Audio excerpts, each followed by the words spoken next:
बच्चों, आज हम धर्म सुधार आंदोलन के बारे में चर्चा करेंगे। यह आंदोलन यूरोप में 16वीं सदी के प्रारंभ में शुरू हुआ था। इसे अंग्रेजी में रिफॉर्मेशन कहते हैं, जिसमें आंदोलनकारियों ने रोमन कैथोलिक चर्च के विरुद्ध प्रोटेस्ट किया था। इसलिए उनके द्वारा स्थापित धर्म प्रोटेस्टेंट धर्म कहलाया। आंदोलन के प्रमुख कारण इसमें है राष्ट्रीय भावना एवं निरंकुश राजतंत्रों का उदय। इस समय यूरोप में बड़े बड़े राष्ट्रीय राज्य स्थापित हो गए थे, जहां निरंकुश राजतंत्रों का उदय हो गया था और ये राजा अपने राष्ट्र की शक्ति को शक्तिशाली बनाना चाहते थे।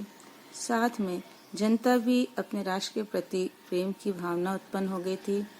इसलिए इन्होंने अपने राष्ट्रों के अंदर जो रोमन कैथोलिक चर्च के पोप के द्वारा नियुक्त जो सर्वोच्च धार्मिक अधिकारी होते थे, उनका विरोध करना शुरू कर दिया था और इसलिए यह आंदोलन को गति देने का एक कारण बना।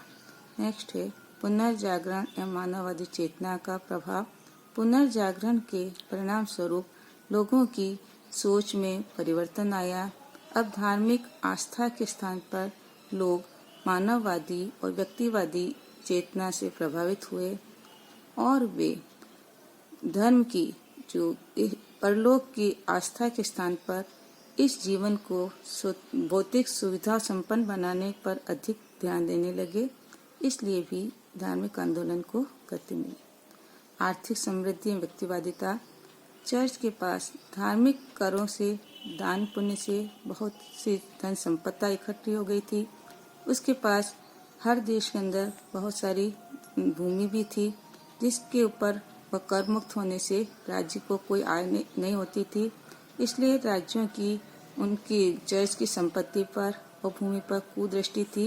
वे उसके ऊपर अधिकार करना चाहते थे और उसका उपयोग राज्य और देश की जनता के हितों के लिए करना चाहते थे। चर्च की आंतरिक कमजोरियां। जैसा कि हम देखते हैं कि चर्च के जो धार्मिक अधिकारी पोप जो थे, उनको कई ऐसे पोप थे जिनको धर्म के बारे में शिक्षा नहीं थी, जानकारी नहीं थी।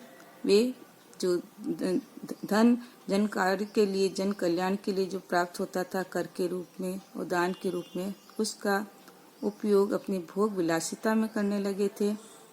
उनके कई वो विवाह नहीं करते थे, लेकिन उनके अनैतिक और अवैध संतानें होती थी, जिसके कारण जनता में चर्च के प्रति आस्था कम होने लगी।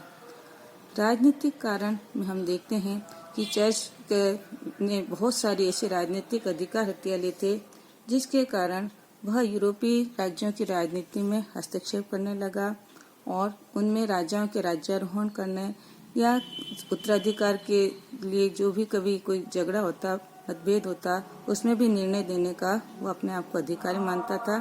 और उसके इन राजनीतिक हस्तक्षेपों के कारण भी विवाह तलाक के मामलों में भी वह हस्तक्षेप करता था, जिसे वहाँ के शासक जो है पसंद नहीं करते थे। अन्य कारण में चर्च ने अपने धार्मिक न्यायालय स्थापित कर रखे थे, जहाँ पर वह न्याय करता था। कई बार यह न्याय पैसों से बदले भी बेचा जाता था और विभिन्न पदों पर वह जो है धन प्राप्त करके और पदों के ऊपर व्यक्तियों को नियुक्त करते थे। और इधर राज्य के न्यायालय थे, इसलिए राज्य के न्यायालय और धार्मिक न्यायालय में कई बार टकराव की स्थिति उत्पन्न होती थी, तो शासक वर्ग भी इन धार्मिक न्यायालयों के कार्य को पसंद नहीं करे थे। तत्कालीन कारण में 1517 ईस्वी में पोप लियो X के प्रतिनिधि टेड जेल ने चर्च की ओर से धन इकट्ठा करने के लिए क्षमा पत्रों को बेचा जाना शुरू किया, जिससे उसने आश्वासन दिया कि जो कोई भी इन क्षमा पत्रों को खरीदेगा उसके वह पाप मुक्त हो जाएगा। इसका जनता ने पूरा विरोध किया और इसी क्रम में धर्म सुधार आंदोलन प्रारंभ हुआ। धन्यवाद।